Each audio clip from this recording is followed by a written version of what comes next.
يا لؤلؤا قد صان عفتها الخمار، بين السفور وبينك حجب الفخار.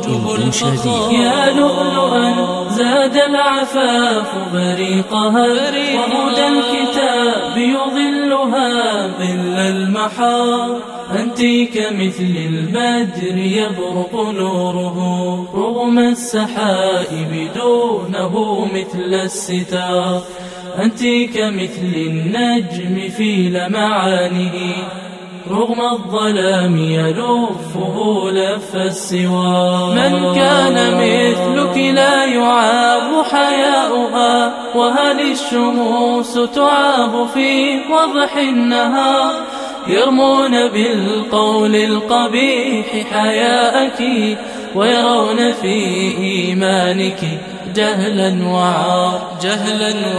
يا لؤلؤا قد صان عفتها الخمار، بين السفور وبينك حجب الفخار. يا لؤلؤا زاد العفاف بريقها، وهدى الكتاب يظلها ظل المحار. أنت كمثل البدر يبرق نوره رغم السحائب دونه مثل الستار. أنت كمثل النجم في لمعانه رغم الظلام يلفه لف السوار. ظنوا الحياة ثقافة غربية،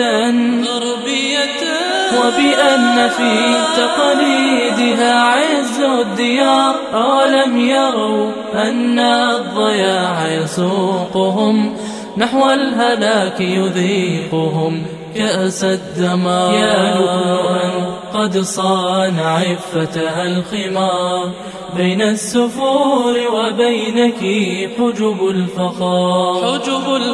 يا لؤلؤا زاد العفاف بريقها، وهدى الكتاب يظلها ظل المحار.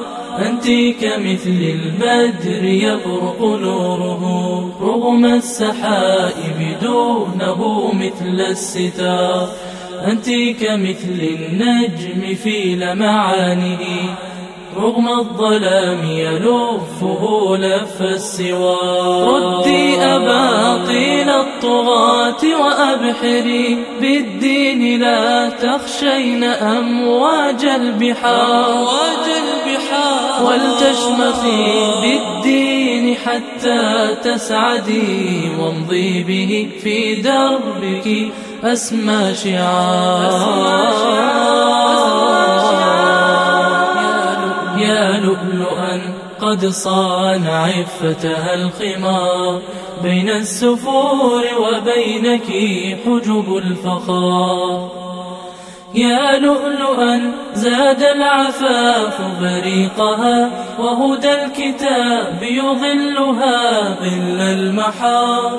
أنت كمثل البدر يبرق نوره رغم السحائب دونه مثل الستار. أنت كمثل النجم في لمعانه رغم الظلام يلفه لف السوار.